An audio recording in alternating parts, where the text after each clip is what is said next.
ka o kunbɛ an bɛna an da don o la sisan l'essor kɔnɔna la o mana bɔ yen l'indépendant kumana l'indépendant y'a jira k'a fɔ CEDEAO ye sigi min kɛ juma tɛmɛnen na mars kalo tile 25 Accra Ghana faaba la ko CEDEAO ko k'u ka ɲangini minnu ni u y'o ta Mali kan ko ɲangini ninnu tɛna wuli ka bɔ yen ka sababu kɛ mun ye ko a na kɛ colonel Assimi Goïta wele kun bilala ale ma ale ka taa kɛnɛ kan a ma se ka taa CEDEAO ɲɛmɔgɔw y'a jira k'a fɔ kalo 12 walima kalo 16 o de bɛ Mali bolo ka se ka dɔ fara fɔrɔngila fanga in kan o mana bɔ yen nɔ min ye le challenger ye ale kumana challenger y'a jira k'a fɔ an ka cakɛda min bɛ yen n'ale de bɛ an ka jagokow kunna ani sɔngɔkow n'o ye DGCC ye o ɲɛmaaba y'a jira k'a fɔ ko a bɛ jamanadenw bɛɛ ladɔnniya k'a fɔ min ye sugukɔnɔminɛnw ye ko ayiwa majɛ tɛna kɛ a baara la sunkalo barikama min n'o bɛ ka i kunda an kan nin waati ninnu na an bɛna an da don fana na sisan o mana bɔ yen Nouvelle Horizon ale kumana limanaw Nouvelle Horizon y'a jira k'a fɔ ko min bɛ tali kɛ a ko ayiwa ko min ye Mahmoud Dicko ayiwa Mahmoud Dicko a kɛ ale kumana jamana kunkanko kan nin waati ninnu na a ko minnu bɛ yen n'u bɛ jamana kunna bi ni jamana mara b'u bolo a kɔni ma maa ta tɔgɔ ma dɛ nka i ma Mahmoud Dicko ka kuma la a ko ayiwa jamana min ni ayiwa n'o bɛ nkalontigɛlaw bolo walima ni jamana min n'o maa minnu bɛ n'u bɛ maaw kin k'u fiyɛ k'olu tɛ se ka kɛ jamana jɔbaa ye an bɛna an da don la Nouvelle Horizon ale kɔnɔna la sisan o mana bɔ yen le soir de Bamako kumana limanaw soir de Bamako y'a jira k'a fɔ min ye seko ni dɔnko maa mafɛlɛma min bɛ yen n'o kama ko Aliyun Ifra Ndiaye ko ale ye min ye kati 24 o wele bɔgɔ jeninen kan ka sababu kɛ k'u y'u ka ja dɔ ta k'a bila bɔlɔlɔw sanfɛ an bɛ sɔrɔ k'a kuncɛ ni min ye o ye les échos welewele ye an b'a kuncɛ ni farikolo ɲɛnajɛ ye Mali ni Tunisie ka ndolantan min n'o kɛra juma tɛmɛnen Bamako yan nɔ Tunisie ale kɔni ye sɛbɛya sɔrɔ Mali kan ko ayiwa ko kɔni ma tiɲɛ nka limanaw jamanaden caman de y'u ka nisɔngoya jira ko siratigɛ ninnu na les échos welewele kɔnɔna la yan'an ka se o bɛɛ ma an b'a daminɛ ni fasidi sɛbɛn min ye o ye l'essor ye a kumana min ye l'essor ka bi kuma ye a bɛ tali kɛ min na o ye ko 26 mars 1991 ni o fɔra ka ban o bɛ maaw hakili jigin min na o ye bɛɛjɛ fanga ye n'o ye bɛɛya ye ale nani min kɛra Mali kɔnɔna la yan nɔ waati min na a bɛ san 31 bɔ sisan jamanadenw caman de wulila ka wuli ka min ye Musa Tarawele ka fanga ka o gɛn ka bɔ yen nka fanga in gɛnnen ka bɔ yen limanaw a kɛra jolibɔn de ye a kɛra sababu ye bɛɛjɛ fanga min n'a fɔra ko ka ɲini ka na Mali kɔnɔ limanaw jolibɔn de kɛra walasa bɛɛjɛ fanga in bɛ se ka na Mali kɔnɔ cogo min na san o san walasa ka jamanadenw hakili jigin o la jamana ɲɛmɔgɔw bɛ laada latilen walasa ka se ka taa min ye ja min dilanlen don ka ɲɛsin démocratie fanga ale nani ma n'o ye monument des martyrs ka se ka taa fleur bila o kan walasa ka jamanadenw hakili lajigin jamanakuntigi colonel Assimi Goïta sibiri tɛmɛnen na ale kɔni laada latilen sabu ko a taara min kan ka kɛ n'o ye ka fleur dɔ n'o ye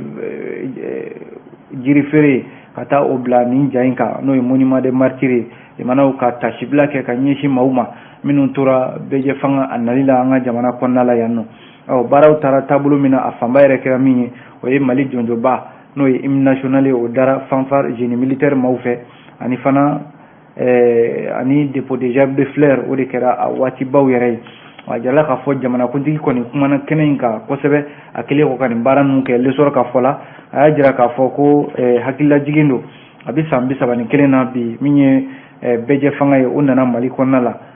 kan ka kɛ sababu ye limanaw min ye maa minnu bɛ yen ni olu de ko u ka hakɛ ani sariya ka kɛɲɛ bɛɛ lajɛlen la bɛɛ da ka bila jamana kɔnɔna la fanga kana kɛ maaw da bɛ bara kɔnɔna la o ka se ka dabila o de kɛra sababu ye bɛɛjɛ fanga ale nana Mali kɔnɔ mars kalo tile 26 san 1991 min ye jamanakuntigi ye a y'a jira k'a fɔ ko nin ye waati ye jamanaden bɛɛ lajɛlen a kan ka jamanaden bɛɛ lajɛlen hakili jigin ko la komi ni hali 26 mars yɛrɛ dɔrɔn ɲɛnamayali tɛ nka nin waati mana se ka ban limanaw ma hakɛ min ni o ni kɛnɛ karabara a ko siratigɛ la a kan ka kɛ sababu ye jamanaden bɛɛ lajɛlen ka miiri ka tasi a donni na walasa nin don in ɲɛnamayali imana tile damado dɔrɔn i b'a sɔrɔ sunkalo bɛ se an ka jamana kɔnɔ an filɛ san 2012 min na o de la jamana kuntigi colonel Assimi Goïta ale y'i to kɛnɛ in ka ye ka hakililajigin kɛ ka ɲɛsin jamanadenw ma ani ka jamanadenw hakili sigi k'a fɔ ko min ye sunkalo min n'o bɛ ka na an ka jamana kɔnɔ imana ko bɛɛ k'a dɔn k'a fɔ jamana ɲɛmɔgɔw bɛna fɛɛrɛ fɛn fɛn bɛ yen n'o bɛ se ka kɛ walasa min ye da dumuni ye o kana se ka dɛsɛ a ko bɛɛjɛ fanga min na nali a sankumɛ filɛ nin ye ko a bɛ wele bila jamanaden bɛɛ ma min ye an ka hinɛ ɲɔgɔn na an k'an tɛgɛ di ɲɔgɔn ma walasa bɛɛ bɛ se ka na Mali kɔnɔna la cogo min na a ko 26 mars 1991 26 mars 2022 san 31 imana ko fɛn caman kɛra yɛrɛdi caman kɛra jamanaden caman minnu ni imana olu ye wulikajɔ kɛ walasa nin don in bɛ se ka se cogo min na ko nka jamanaden caman ka dɔn k'a fɔ fana 26 mars waati min ni ayiwa bɛɛ tɛ se k'a fɔ ko fɛn kolon don ko nka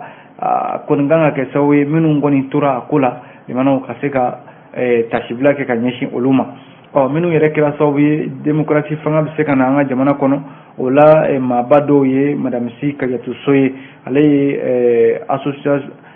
association Alliance pour la démocratie au Mali ADEMA ale y'o ɲɛmaa ye a ye ɲɛfɔli dɔw kɛ a ko kɛnɛ ka ye a y'a jira k'a fɔ cɛ ani muso minnu bɛ yen jamanaw ni olu tora nin ko in na n'u ka ɲɛnamaya danna 26 mars nali la an ka jamana kɔnɔ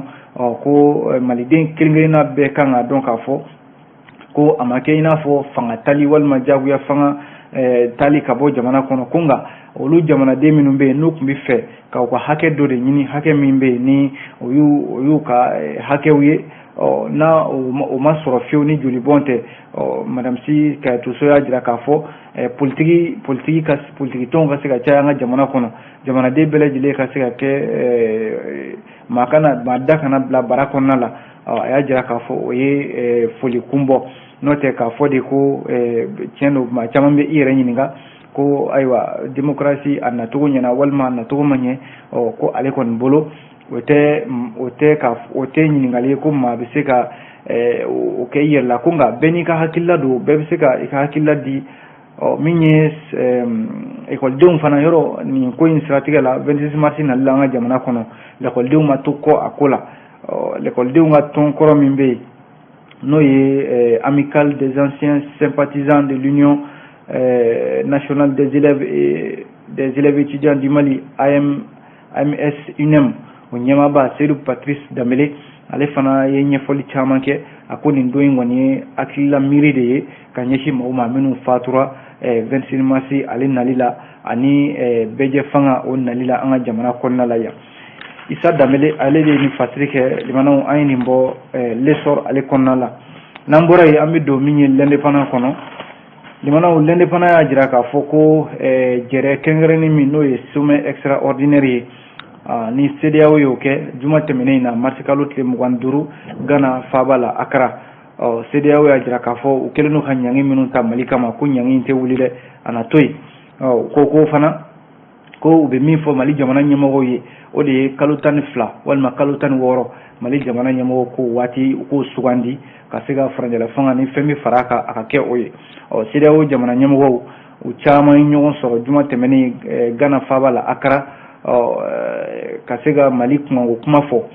a jarala k'a fɔ wele kun bilala Mali jamana kuntigi colonel Assimi Goïta faranjala fanga ɲɛmaa ma a ka se ka ye kɛnɛ in kan nka colonel Assimi Goïta ale kɔni ma se ka taa wa a ye cikan min di o de ye k'a fɔ jɛrɛ in ale b'a lajɛ Mali la yan nɔ ni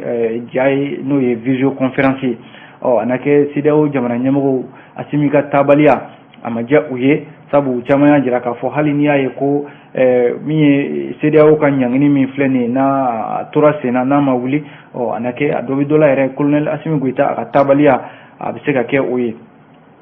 a kun bɛ se ka kɛ o ye o la sa a jarala k'a fɔ mars kalo tile 25 tɛmɛnen na Accra Ghana faaba la jamana kuntigi minnu filɛ nin ni u ko ayiwa colonel Assimi Goïta ale ma ye kɛnɛ kan wa a ka ciden minnu bɛ yen n'o ye ministre ninnu ye olu fana ministre des affaires étrangères olu fana ma ye kɛnɛ kan o b'a jira k'a fɔ Mali ka foyi tun tɛ kɛnɛ in kan yen nɔ u kɔni jɛrɛ min kɛ u y'a kɛ Mali kan kuma min ye CEDEAO ja a y'o fɔ sabu a y'a jira k'a fɔ ko furanjɛla fanga Mali ta de ko don ko kalo 12 walima kalo 16 o baara kɛra wa ɲɔgɔnyew kɛra u kan CEDEAO ma kofɔli min fɛ minnu bɛ n'olu sugandira n'o ye équipe technique ye ani Union africaine fo ka taa se Nations Unies ma n'o ye diɲɛ keleya tɔnba ye o jɛkuluba saba in olu de ye ɲɔgɔn ye kɛ k'a fɔ ayiwa kalo 12 walima kalo 16 o bɛ Mali jamana bolo ka se k'u ka furanjɛla fanga baara kɛ a dun jirala k'a fɔ Mali jamana ɲɛmɔgɔw olu dun y'a jira k'a fɔ ko olu tɛna jɛn n'o ye sabu olu kun ye waati minnu fɔ n'o ye kalo 36 ye ka b'o la ka n'a kɛ kalo 24 ye yɔrɔ furanjɛla fanga yɛrɛ kun kan ka kuncɛ février kalo tile 27 tɛmɛnen na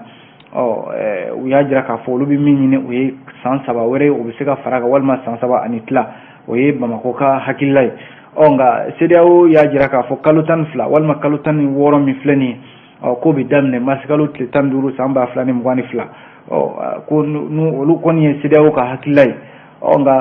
limanaw min bɛ tali kɛ an bɛ don min na ko bi Bamako kɔni ma sɔn o ma n'o ye Mali ɲɛmɔgɔw ye wala Mali ɲɛmɔgɔw u kɔni ma fɛn fɔ fɔlɔ u ma jaabi di a ko la sabu olu ka fɛla ye min ye o ye kalo 24 de ye bɛɛ ka fɛla dɔɔnin don sisan wala Mali jamana ɲɛmɔgɔw ma bataki kɛ fɔlɔ k'a fɔ ayiwa CEDEAO aw ko kalo 12 walima kalo 16 u ma ɲɔgɔn ye k'a ko la fɔlɔ an dun bɛ CEDEAO ka ɲangi kɔnɔna la embargo kabi janvier kalo tile 9 libanaw fo ka n'a bila an bɛ don min na ko bi ka jira k'a fɔ ni hakilila in bɛ ta waati min na o y'a sɔrɔ farafinna tilebiyanfan bɛ ɲɔgɔn sɔrɔ jɛkulu dɔ kɔnɔ min b'u ka nafoloko bɛɛ lajɛlen kunna n'o ye Union économique et monétaire ouest africaine UEMOA ale kun ye ɲangi dɔw bɛ yen n'o de ye ka Mali ka nafolo bolo tɛ se ka d'a kan o ye o ɲangi ninnu wuli o kɛra mars kalo tile 24 tɛmɛnen na a jirala k'a fɔ CEDEAO kɔni ka ɲanginiw a m'u wuli nka ko don nataw la CEDEAO ka ciden n'o ye Goodluck Jonathan ye ana kɛ ale makɔnɔnen don Mali la yan nɔ walasa ka se ka na kuma halisa bɛn bɛ se ka kɛ ko la cogo min na sabu CEDEAO ko ale ka dayɛlɛlen don Mali jamana ɲɛmɔgɔw fana ko k'olu ka dayɛlɛlen don fan fila bɛɛ y'a jira k'a fɔ kuma ɲɔgɔnya a na to senna fo ka taa se bɛnkan bɛ se ka sɔrɔ ko la cogo min na limana waati kelen fana Mali kɔnɔna la yan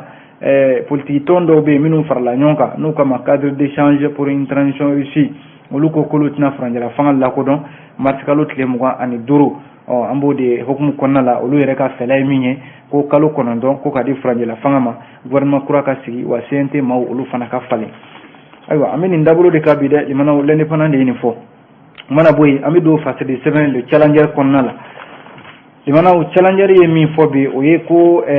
sunkalo de bɛ ka se Mali kɔnɔna la ani diɲɛ fan caman fɛ ni sunkalo bɛ se ka ban limanaw maaw bɛ jɔrɔ min ye gɛlɛya ye dɔ kana fara a kan nka min y'an ka cakɛda min bɛ yen n'ale de ka baara ɲɛsinnen don jagoko ani da dumuni ani feerefɛnw sɔngɔ bɛ se ka jigin cogo min na n'o ye DGCC maaw ye k'u ye jamanadenw u ye jigiya di jamanadenw ma k'a fɔ ko ayiwa fɛn fɛn bɛ yen n'o de ye minɛn ye walima fɛn fɛn bɛ yen n'o de ye ko balo min n'a bɛ se ka gɛlɛya sunkalo kɔnɔna la ko foyi tɛna fara balo sɔngɔw kan jɔnni de ye nin kuma fɔ DGCC ɲɛma Bougadari Doumbia a ye ɲɛfɔli min kɛ kunnafonidilaw ye limanaw yanni sunkaloba in ale ka se a y'a jira k'a fɔ gɛlɛya min filɛ nin n'o bɛ Mali ka bi caman bɛ k'a fɔ ko CEDEAO ka embargo nɔ don embargo nɔ tɛ ko gɛlɛya min filɛ Mali kɔnɔna la bi Mali dɔrɔn tɛ gɛlɛya in kɔnɔna la dɛ gɛlɛya in bɛ diɲɛ bɛɛ lajɛlen de kɔnɔna la bi gɛlɛya in limanaw foli yɛrɛ bɛ di Mali yɛrɛ jagokɛlaw ma sabu olu ma sigi u ma ɲinɛ olu de kɛmɛ sababu ye bi Mali kɔnɔna la bi hali n'a sɔrɔla gɛlɛya bɛ diɲɛ sugu bulon kɔnɔna la foyi tɛ se ka san a ko n'i ye Mali yɛrɛ ni jamana tɔw n'i y'u da ɲɔgɔn kɔrɔ ko da ɲɔgɔn ma a bɛna nin ko la nɔgɔ ye dɛ n'o tɛ ko Mali jamana ka fisa ni jamana caman bi dɛ ko nka ka sababu kɛ an ka sɔrɔ bosobaw olu de ka wuli ka jɔ kɛmɛ sababu ye bi fɛn caman bɛ o sɔngɔ tigɛ ka se ka yɛlɛ an ka jamana kɔnɔ wa o cogoya kelen la Bougadari Doumbia y'a jira k'a fɔ an bɛ ka an sɛnsɛn ka se kalo barikama min ma nin ye maa caman bɛ k'a fɔ ko embargo de kɛra sababu ye ka gɛlɛya don Mali kɔnɔ ani embargo tɛ ɲɔgɔn ɲɛ sira la ko fɛn fɛn bɛ yen n'i y'a sɔngɔ yɛlɛlen bi i b'a sɔrɔ diɲɛ sugu bulon kan a ka ca siɲɛ 2 ka tɛmɛ Mali ta kan a ko kɔsa in na bana min bɛ yen n'o de kɛra sababu ye ka usine caman datugu diɲɛ fan caman fɛ n'o ye coronavirus ye limanaw halisa o gɛlɛya tɔ o de bɛ diɲɛ sugu bulon kɔnɔna la Bougadari Doumbia y'a jira k'a fɔ an ka sɔrɔ bosobaw ka wulikajɔ an'u ka jija limanaw walasa min ye an ka suguw ye olu kana langoloya fere fɛn be ani da dumuni bɛ se ka na Mali sugu kɔnɔna la cogo min na a ko an ka jagokɛlaw olu b'o wuli ka jɔ la ko a bɛ foli kɛrɛnkɛrɛnnen ta ka ɲɛsin u ma min ye Bugada Dunbiya ye a y'a jira k'a fɔ kalo min filɛ nin ye n'a bɛ ka na nin ye n'o ye sunkalo ye jamanaw ko DGCC dan b'a la k'a fɔ an ka suguw tɛna langoloya wa min ye da dumuni ye feerefɛnw maaw magoɲɛ bɛ se fɛn o fɛn ma ayiwa ko o tɛna kɛ majɛ ye jamanaw ni kuma fɔra juma tɛmɛnen de marsikalo tile 25 san 2022 ani kunnafonidilaw ka ɲɔgɔnye dɔ senfɛ a y'i da don hali jagokɛlaw bɛ minɛnw ta ka na Mali kɔnɔ la cogo min na u ni jamana ɲɛmɔgɔw cɛ maa caman b'a jira k'a fɔ jagokɛlaw bɛ fɛn caman fara u ka sɔngɔw kan jagokɛlaw yɛrɛ dun se t'a la dɛ ko nka n'i y'a ye fɛn caman bɛ yen fɛn foyi tɛ se ne ka fara o sɔngɔ kan bi ka sababu kɛ jamana ɲɛmɔgɔw yɛrɛ ka wuli ka jɔ n'o tɛ ko sɔngɔko la jamana ɲɛmɔgɔw tɛ se ka a fɔ jagokɛlaw ye ka sɔngɔ tindiw kunna sɔngɔ min ni o tɛ se ka kɛ u dun kana sɔngɔ ye sabu olu de bɛ t'u ka fɛnw ta u b'a san cogo min na u bɛna a feere o cogoya la u bɛ tɔnɔ de ɲini a kan nka n'i y'a ye jagokɛlaw bɛ yen bi u tɛ ka fɛn caman fara fɛn caman sɔngɔ kan ko jamana ɲɛmɔgɔw de b'u hakɛ dɔ ta a la walasa a ka se ka bɛn jamanadenw ma u ka se ka nafa sɔrɔ a la ayiwa an kɔni ka jɔyɔrɔ ye min ye o ye sunkalo ye a kana gɛlɛya dɛ n'o tɛ embargo min bɛ sen na jamanaw n'a nana kɛ nin cogoya la ala k'an kisi don an mana bɔ yen an bɛ don fasidi sɛbɛn Nouvelle Horizon ale kumana jamanaw Nouvelle Horizon ko min ye Imam Mahmud Diko ye a kumana dɛ ko Imam Mahmud Diko bɔra Kokura ka ɲɛfɔliw kɛ ko a ka misiri min bɛ yen n'o filɛ nin ye Badalabugu a ka kutuba min n'o kɛra juma tɛmɛnen marsikalo tile 25 ayiwa Imam Mahmud Diko k'a na kɛ a ye a kumana ka ɲɛsin jɛkulu dɔw ma an ka jamana kɔnɔ yan ko k'a sɔrɔ don a ma maa si ta a tɔgɔ ma Nouvelle Horizon y'a jira k'a fɔ Imam Mahmud Diko ka kumaw la ayiwa ko a ye jalaki min bi a ma kofɔli ninnu kan ko ye k'a fɔ maa minnu bɛ yen n'u bɛ maaw kin k'u fiyɛ walima ko nkalontigɛlaw don ko nkalontigɛla don jamanaw n'i ye jɔyɔrɔ kalifa la k'a tɛ se ka foyi kɛ o la min bɛ se ka kɛ ɲuman ye ni Imam Mahmud Diko ka kuma ye a ka kutuba tɛmɛnen min kɛra a ka misiriba kɔnɔna la juma tɛmɛnen na walasa maa min ko ale de jamanaw ko fangaba fɛn fɛn bɛ yen ko ale de kɛra o fangabaw benba ye Nouvelle Horizon ka fɔ la ko a na kɛ a kun tununna waatinin dɔ la ayiwa ko Imam Mahmud Diko a filɛ nin kana tuguni k'a ka segin k'o boloda politiki o bunakun kan nin b'a jira k'a fɔ Imam Mahmud Diko maa don maa min bɛ yen ni ayiwa furanjɛla fanga ɲɛmɔgɔw olu dɛmɛbaa tɛ dɛ olu senkɔrɔma dondo